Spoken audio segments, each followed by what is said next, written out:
What's up everybody, Brett here, and I'm back with some more Total War Warhammer 2. We're in the map Ancient Dragon Cave, and this is going to be a fun one. It is a 4v4 with super small funds. I want to say the army sizes were comprised of 5,000 gold worth of units, and you can already see we have some pretty cool stuff coming up for you. So let me go ahead and we'll pause it in the beginning, then we'll kind of ascend to slow-mo and as things get started, because things get started fairly quickly here. So I'm going to go over my allies' armies and then the opponent's armies, and I'm going to go over some of the thought processes behind the build and what I think each player was trying to achieve. So let's start first with the Dark Elves, our allied Dark Elves. 2 units of Black Ark Corsairs, very good, kind of mid-tier infantry units, very good at chewing through goblins or skeleton warriors, things like that. So an excellent pick. He also brought the Dreadlord sword and crossbow variant, so pretty nice. He has some of the abilities that you would not expect to see because they're quite expensive, and I'm not sure they do enough for their cost, but they were pretty cool to see in this battle.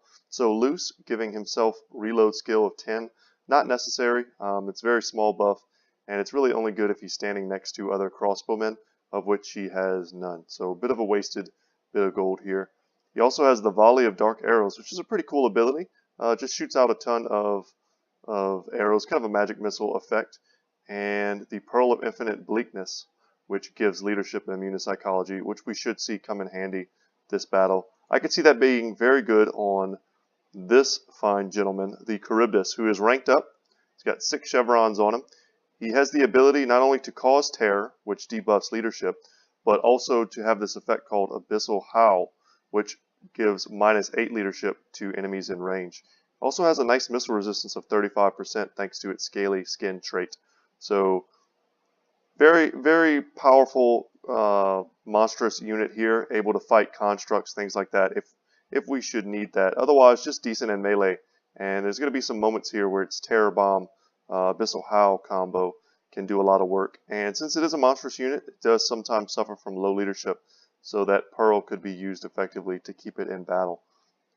Let's see here. The Beastman ally has Malagor. So in a small funds battle, Malagor, the Dark Omen, is probably the most powerful and competitive Lord choice. With the ability to, let's see if we can get the exact name of it for you guys, Savage Dominion. So super expensive spell. It's been nerfed over time to cost more and more Winds of Magic. But essentially he'll be able to summon multiple Cygors, which are giant monstrous mobile artillery pieces, and he'll be able to do that throughout the battle. Each one will get well over 75 kills before they disintegrate. Unholy Power, giving him improved recharge rate as well as Arcane Conduit, which is what you need in order to have enough Winds of Magic to cast those 2 very expensive spells. And he also has 3 units of Gore Herds kind of spread out, hidden throughout the forest, as well as the Korok's Man Rippers, so the Regiment of Renowned Vestigore Herds. But these are the anti-large armor-piercing variant, and let's check out their bonus versus large of 16, armor-piercing damage 26, and just ridiculous stats on these dudes. So they'll be able to do a lot of heavy lifting, whether they're fighting infantry or they are fighting large units, which is where they thrive. So 3 units of Gore Herds, as I mentioned, and then 1 unit of Centaurs, which is going to have a nice time against the goblin-centric army of the Greenskins. So these are the shielded variant, super fast, they're immune to vigor, and yeah, we can use them quite effectively to chase down routing units, and that is certainly what our Beastman ally is going to use them for. And our Skaven ally here, I liked his army. Someone has to go wide, right? We can't all have like really crazy 3-unit army compositions in this mode. Someone has to go wide. Someone has to get infantry. And he went for, let's see, 1, 2, 3. 3 units of standard clan rats. 1 clan rat spear unit with shields. Excellent choice to help him have a little bit of anti-large, as well as some Skaven slaves to absorb some hits. He also has the Warpfire throwers, which are pretty cool units, flamethrower units for the Skaven. They're going to have a hard time finding a home in this kind of rough terrain. They really want to sit on top of a hill and shoot down into something like the skeleton warriors in order to generate value. He also has the Poison Wind Globadiers, who are the kind of steampunk looking anti-large variant of the globadiers, I should say. And they throw kind of like poisonous hand grenades that have high armor piercing damage that are able to take out units like constructs pretty effectively. He also has hidden in the forest here these Death Runners who are very good at staying concealed with their concealment bomb abilities. They have high physical resistance of 30%, and they have an effect on hit called Weeping Blade, which lowers armor by 50% of any target that they attack, and they're a super dangerous but very expensive unit, and the Skaven player is certainly going to make good use of him this game. He also has a on-foot Greyseer with the Lore of Plague, and I think the main spells for him are going to certainly be Vermintide to summon up more clan rats, as well as the dreaded 13th spell, which will give him the ability to summon up some storm vermin with halberds. So you'll see here my army, and we can pause it for a second. I went with the Fey Enchantress. So I have her completely stripped down with just her only spell being Earthblood. So actually we don't even need to click on her, thankfully. Life Bloom, so every time I cast, our map-wide allies will get some healing, as well as Mists of the Lady, which is an AoE that causes -5 melee attack, as well as damage to our opponents when she is engaged. Earthblood there, a nice AoE healing spell. Arcane Conduit to give her even more Winds of Magic to cast more healing. And her bound ability, Favor of the Fae, which can give a huge +44 melee attack to anyone I so choose. She also causes Fear, even as a unit on foot, which is wonderful. She has nice physical resistance, as well as 15% missile resistance. These two things will come into play very shortly against our Ushabti Great Bow wielding Arkan the Black. So my front line made up of two very basic Spearman units. Spearman at arms, pitiful stats, but they will hold the line long enough to allow my Fey Enchantress to escape, or my Peasant Bowmen to do their work. So Peasant Bowmen don't have the best armor piercing, but they are a high model count ranged unit with some decent range at 160. And if they're allowed to just sit and shoot all of their ammunition, they will generate value for their 400 gold. And I wanted to have something of a can opener unit in the same way that our Beastman ally went with the Koroks Man Rippers. A very similar unit for the Bretonnians is going to be the Beast Slayers of Bastion. So these are the Foot Squires, but they are the Regiment of Renown version that has anti-large as well as charge defense against large and tons of armor piercing.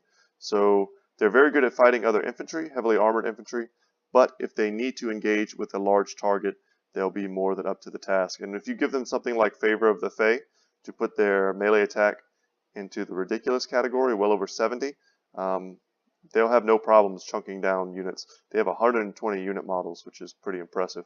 And without a doubt, the MVPs of my army, and perhaps one of the major MVPs this battle, are the Royal Hippogryph Knights, who recently received some buffs. Now, they have quite a few interesting things about them, and let's see if we can get in on this. So they have a physical resistance of 20% as long as they have the Blessing of the Lady. They cause terror. They have incredible weapon strength, 100 of which is armor piercing. Decent armor at 90, impeccable leadership, very good speed. So they had their mass increased, so now it's far less likely for them to get stuck in combat with some goblins or something ridiculous like that. They'll just push their way through, and you're able to get them back up into the air much more easily than you were in recent times.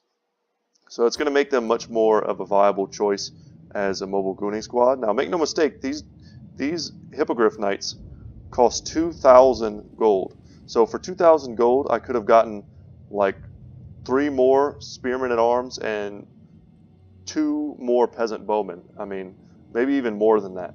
So, I mean, I could have had a very wide army for the cost of just these. So I'm going to need to make sure that I don't lose them to focus fire from a unit like Morgrim's Mangy Marauders, as well as the Rusty Heirs, the armor-sundering Night Goblin Archers.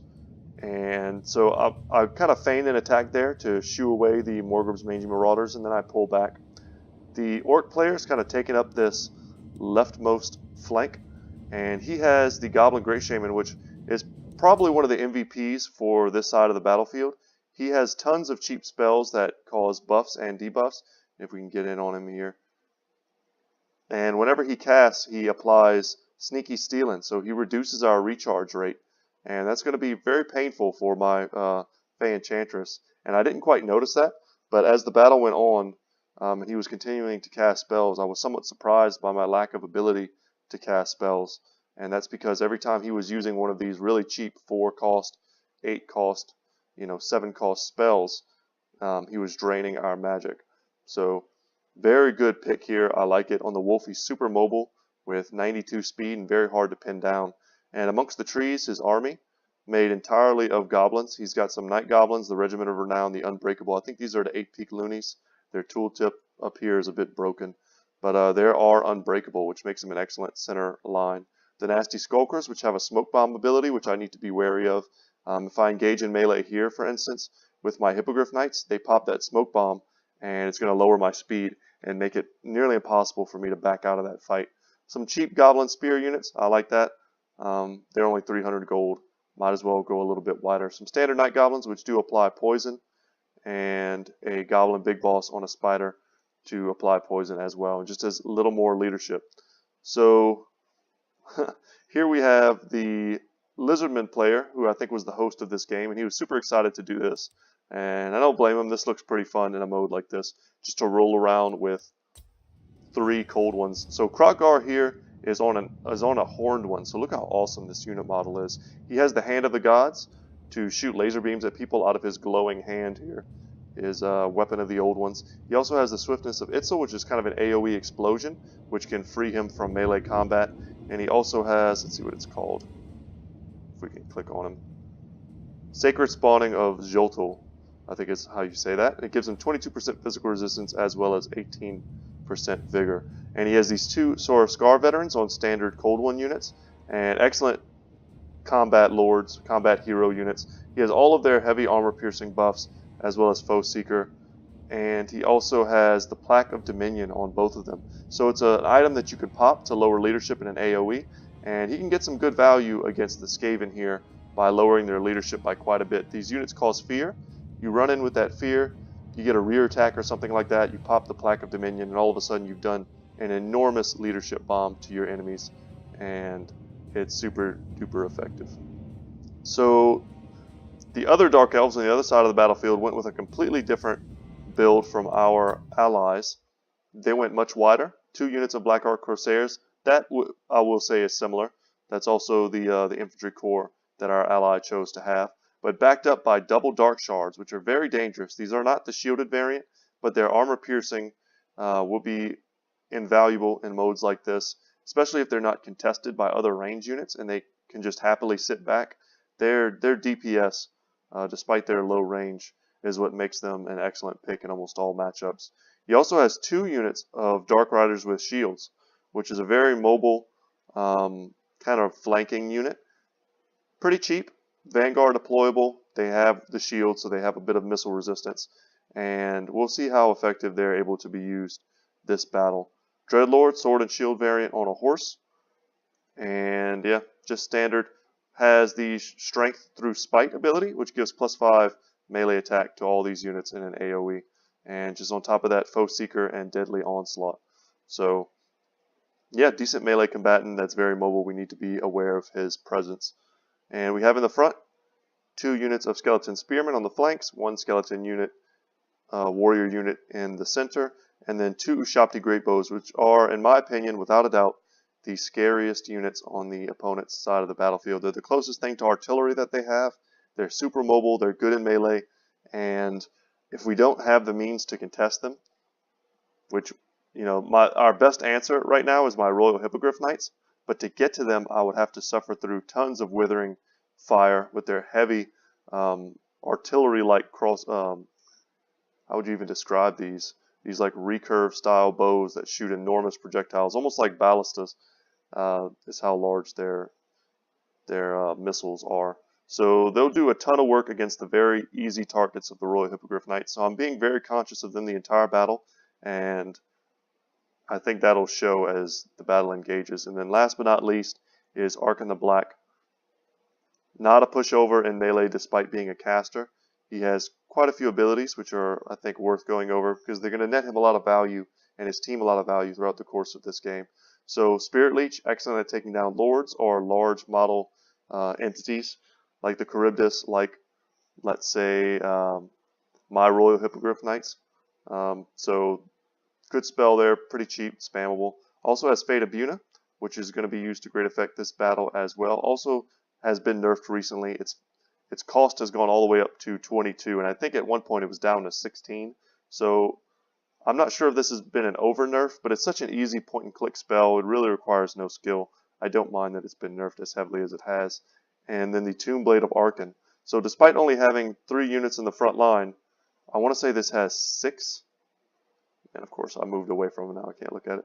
So 5. This has 5 uses, and it's going to allow him to summon a larger unit of skeleton warriors. So he's going to get lots of value over that throughout the course of the battle. So without any further ado, guys, let's go ahead and start this up. So excellent call here from our opponents. They're choosing to consolidate their forces and to engage on the Skaven player. And that's kind of fortunate for us, because the Skaven player of all of us has gone the widest. And in the kind of forest position here, he's going to be able to defend himself quite well. Unfortunately, he will be overwhelmed. Dark Shard Fire coming in on his clan rats. Dark Riders getting into his back line, shutting down a lot of his units. The Centaurs here are chasing down Morgoth's Mangy Marauders, but they do get Gorkul Fix-It cast on them, which is lowering their speed thanks to that Shaman. Cygor summons, already going off from Malagor, and he's going to be taking pot shots at these Black Orc Corsairs, at the Dark Shards. And here, yeah, just a bit of a whiff, but he did hit him earlier. Let's see how many kills he has on already. So 18 kills, all of which are Corsairs. Skaven player has been kind of wrapped up in the back here. Sora Scar veterans plus the Dark Riders with shields, taking out the Poison Wind Globadiers, as well as these units of Warp Fire Throwers, which unfortunately are not going to do much this game. I've rotated with my Hippogryph Knights, and we're going to look to dunk these Dark Riders. And these are the exact units they're meant to kill, and we're trying to save these Poison Wind Globadiers, and we're going to manage to do that. I've moved and changed my position. I wanted to get in range with my Peasant Bowmen, take up this kind of hill position here, which is going to prevent some return fire, and we're far enough away that the Dark Shards are not an issue. So here, what's being used? Plaque of Dominion from the Sora Scar veteran, lowering the leadership of those Skaven units, going to make them difficult to stand and fight. All the while, the Cygor is throwing in. It's also eating a ton of fire from the Ushabti Greatbows, which I was pretty grateful for, because this is a summon unit. It would degenerate over time. It's thrown a couple boulders. It's gotten some value. Just eating up all of this ammunition was pretty worthwhile for us. Fey Enchantress, making sure I'm keeping the Royal Hippogryph Knights healed up, using Earth Blood when relevant. And yeah, you'll see the Ushabti Greatbows have turned and fired on us. Our allies have kind of forgotten their Charybdis here in an attempt to engage in the Greenskins. Would have been pretty helpful as part of this battle. Another Cygor gets summoned, and these Gore herds have been all but forgotten in the Beastmen's attempt to continuously summon Cygors. But here they go. Now they're engaging in melee, after the Corsairs have kind of already done the dirty work of engaging with all of the melee units. Our Hippogryph Knights were able to chase off the Dark Riders and get them completely off the battlefield. At this point, I noticed the Ushabti Greatbows were trying to focus down the Fey Enchantress. I'm going to get a nice Earthblood here, hitting at lots of my units. Want to keep my Royal Hippogryph Knights topped off, because if they start using unit models, they become much less effective. So before they ever lose a unit model, I want to make sure that they are super high HP. And we're going to get close to our healing cap this game on them for sure. So the Centaurs are going to get into the back lines and get some kills. Finally shut down the Rusty Heirs. Cygor gets a big boulder to the face there of those goblins. And the Gore herds are going to be excellent at dealing with goblins. They have high weapon strength for their cost, and those are pretty much the exact units they want to be fighting. So I'm going to send in my Royal Hippogryph Knights to kind of terror bomb the Greenskins. I took a friendly shot there from that Cygor, hit one of my Hippogryph Knights dead on, which was unfortunate. I noticed that these were the Unbreakable Night Goblins, who still have quite a few of their unit models left. And I'm just going to come here and try and help take them down quickly. Korok's Man Rippers moving up to be more aggressive in this fight, and I felt like we had to do the same. We couldn't just sit back. The Dark Shards are now in range. So I was attempting to take this hill, but then I realized this hill is giving me quite a bit of cover. So Peasant Bowmen are going to start returning fire. Cygor gets a big shot there into these bunched up units. Korok's Man-Rippers kind of wrapping around the back, chasing down the Ushabti Great Bows. Our Skaven ally here has been having a bit of a pit fight. They lost most of their infantry units, but throughout the battle they were able to summon lots of clan rats, which have kind of kept them in this, and to tie down the Sora Scar veterans, which was very necessary. These Dark Riders here managed to rally right on the edge of the battlefield. My Peasant Bowmen are tearing into the Dark Shards. My Royal Hippogryph Knights are still sitting here and fighting. I was given the Pearl of Infinite Blackness. Not sure why. They're already pretty much immune to psychology with their super high leadership. Yeah, they didn't really need that. Probably should have saved that for his own units, but that was a nice thought there. Black Orcs and Cyndigors are chasing down returning units.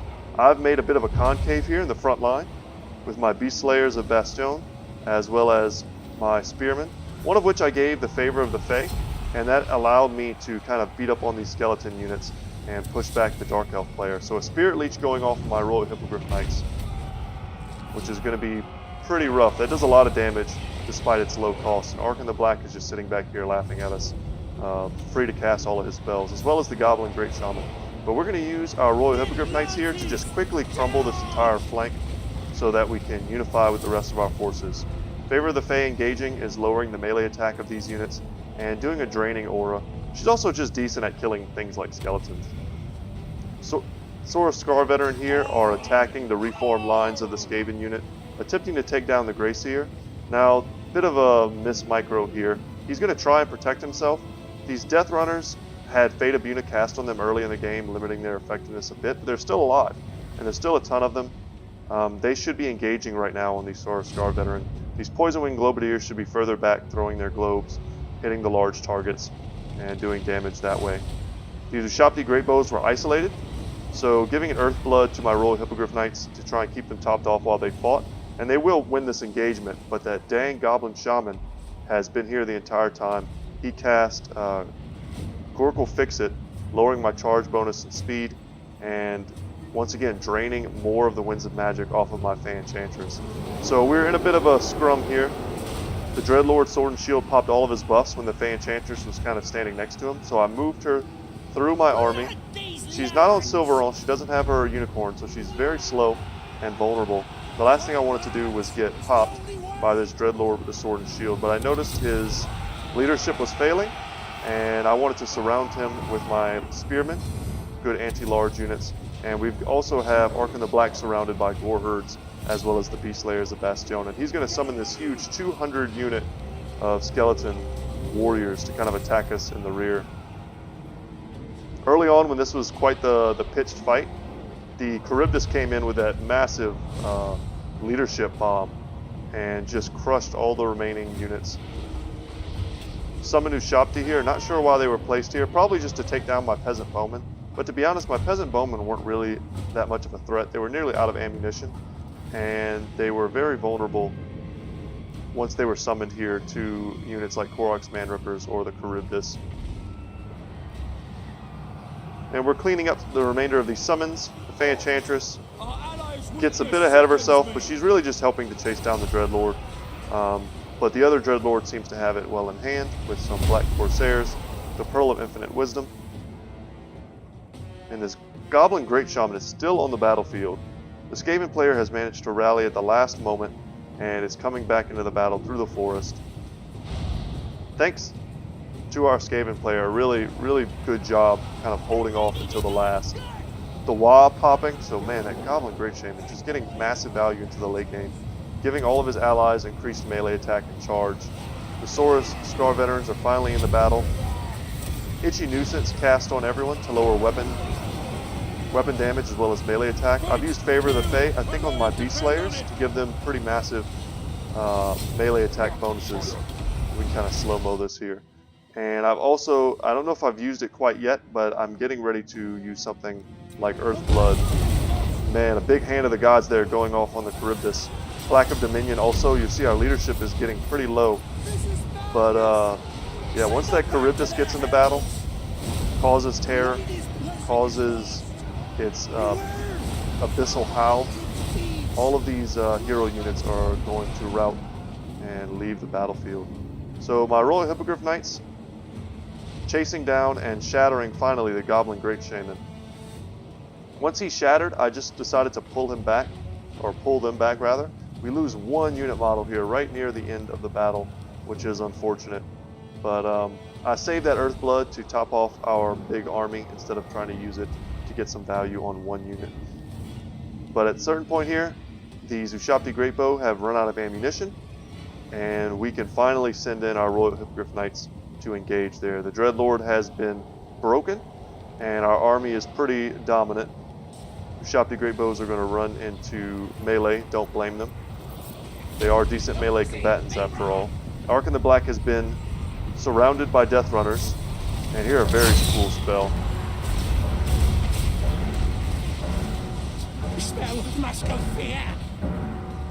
Awesome. So that's the dreaded 13th spell, and you'll hear the bell tolling 13 times as the Storm Vermin with halberds surround and take down Ark in the Black, the last remaining unit on the battlefield for our opponent. Centaur is returning from rout to try and help out. And there we go. Super fun battle, very tactical. I think after kind of reviewing this this replay on my own, if our opponents had created one solid unified formation, I think we would have had a very hard time winning this battle. The Cygor summons and the mobility of the Centaurs, definitely being the strength of our Beastman ally, would have had a much harder time finding a home had the followers of Nagash, Ushabti Greatbows, been able to kind of pick apart those Cygors from the safety of a unified formation. The Charybdis would have done next to nothing. These would have just been more, infantry units for us. They had lots and lots of ranged units. The Rusty Heirs and Morgrim's Mangy Marauders, of course the Ushabti Greatbows, and the double Dark Shards. Had they made one solid position, lots of good infantry here to help them to block up any kind of advances. And I think it would have been especially hard for my Royal Hippogryph Knights to kind of get in there and find a home, because they would have been constantly in danger of diving on a unit that would have had some sort of melee focused protection. Let's say, for instance, spread out these Sora Scar veterans, apply that leadership and mobile armor piercing, and allow them to protect vulnerable units, and they probably wouldn't have